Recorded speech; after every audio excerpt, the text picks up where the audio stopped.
It's me, Melonie Mac, back with another episode of All In, where I'll be talking about my favorite horror game series, Resident Evil, in preparation for the upcoming Resident Evil Village. 1996 was a phenomenal year for video games. I mean, we got Tomb Raider after all, as well as Crash Bandicoot, Diablo, and of course, Biohazard, or Resident Evil. Outside of Japan, the name had to be changed as a DOS game, as well as a New York hardcore punk band already claimed the name Biohazard, and thus Resident Evil was born in the West. The original Resident Evil introduced us to two characters from the elite task force stars, Chris Redfield and Jill Valentine, who are among some of the most iconic characters in video game history. Resident Evil sent Chris and Jill searching for some of their team members who disappeared, and they find themselves trapped in a mansion infested with zombies and monsters, where they must explore and solve puzzles to discover the mansion's secrets. And as the player, you got to choose who you wanted to play, Chris or Jill. Because of its success, many more mainline games, remakes, and spin-offs followed, as well as comic books, novels, movies, and tons of merchandise. But we're gonna stick to talking about the mainline games today. Resident Evil 2 did one of the things that Resident Evil in general does best and gave us more unforgettable and widely adored characters, like Claire Redfield, Chris's sister, Leon Kennedy, and Ada Wong. The story takes place 2 months after the original Resident Evil, where Raccoon City had become infected and zombified by a biological weapon, thanks, or no thanks, to pharmaceutical company Umbrella Corporation. One of the things that made Resident Evil 2 so cool is its branching story paths. So if you play as Leon, you get an entirely different story than if you play as Claire. This added more replay value and different perspectives to some of what was going on in Raccoon City. Moreover, Resident Evil 2 also had an improved graphics engine, which allowed more zombies to appear on the screen at once, and also introduced different character animations based on their health, limping on the verge of death, for example. Moving on to Resident Evil 3 Nemesis, Jill Valentine is back. However, the girl can't catch a break, because now she has a gigantic and utterly terrifying tyrant named Nemesis who will stop at nothing to kill her. For the first time in the Resident Evil franchise, you play as one character and one character alone, apart from a short segment later on where you play as the lovable Carlos. Briefly.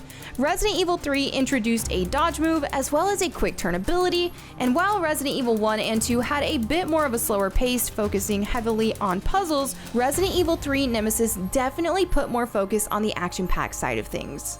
Next up in the series, Resident Evil Code Veronica, which is the first Resident Evil game to feature 3D backgrounds instead of the pre-rendered ones from the past, with the camera swinging between semi-fixed angles. Something new that Code Veronica brought to the table was dual-wielding pistols, so you could target two enemies at the same time. And you know, it doesn't get much cooler than dual-wielding pistols. Code Veronica also brought back dual protagonists, brother and sister duo, both returning but for the first time together in the same mainline game, Chris and Claire Redfield.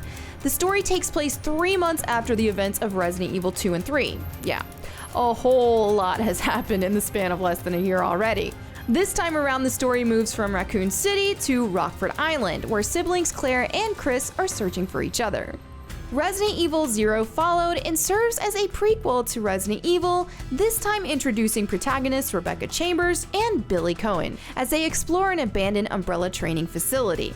A new feature Zero introduced was control between both characters throughout the entire game, ideal for solving puzzles and using each character's unique abilities. Now the series really took a more drastic turn with the all too familiar Resident Evil 4. The series was completely overhauled this time around with quicker controls, fast-paced gunplay, and a new camera system. Resident Evil 4 provided an entirely new Resident Evil experience altogether, with a heavy action focus. The thing that possibly is the most shocking, however, is no zombies, none. Zero! However, there were still plenty of scary creatures to encounter, so it was no walk in the park by any means. Resident Evil 5 kept up the action-packed gameplay, but for the first time in the mainline franchise, story co-op was introduced. I know, if you don't have a co-op partner, the team AI was a little less than favored. However, I have some of my absolute best gaming memories of all time beating this game with my brother. Chris Redfield has returned as a playable protagonist, and this time as a member of the Bioterrorism Security Assessment Alliance, also known as the BSAA.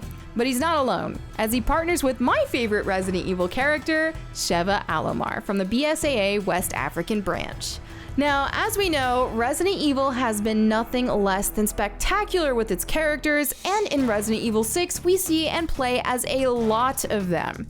That's right, Chris Redfield, Leon Kennedy, and Ada Wong return, just to name a few, as well as new ones like Helena Harper and Jake Muller.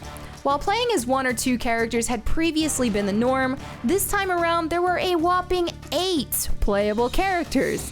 Story co-op also returned, and for the first time, multiple unique scenarios with intertwined storylines that felt like completely different campaigns. On to the latest release in the Resident Evil mainline series, 2017's Resident Evil 7 Biohazard, where things were both drastically changed up yet at the same time almost brought closer to its roots in some ways. Upon first glance, things look quite a bit different from the mainline series with a first-person view, which for me definitely makes the game feel scarier than past installments, especially in VR. However, the inventory management, exploration, and puzzles hold much of the same charm from the original installments, so it still feels very much like a Resident Evil game as it should. The story follows Ethan Winters as he searches for his wife Mia, who had been missing for 3 years. Fortunately, or honestly unfortunately, he does find her pretty early on in the game, but she chainsaws his hand off, so wasn't exactly the romantic reunion one would hope for. Things get wild. Ethan encounters a psychotic family, the Bakers, and he continues to do everything he can to save his beloved wife, despite the absolute terrifying obstacles along the way. Get you a man like Ethan Winters, y'all. Finally, let's talk Resident Evil Village, the next title coming to the Resident Evil mainline series. The story continues with Ethan Winters and takes place in Europe a few years after the events of Resident Evil 7 Biohazard.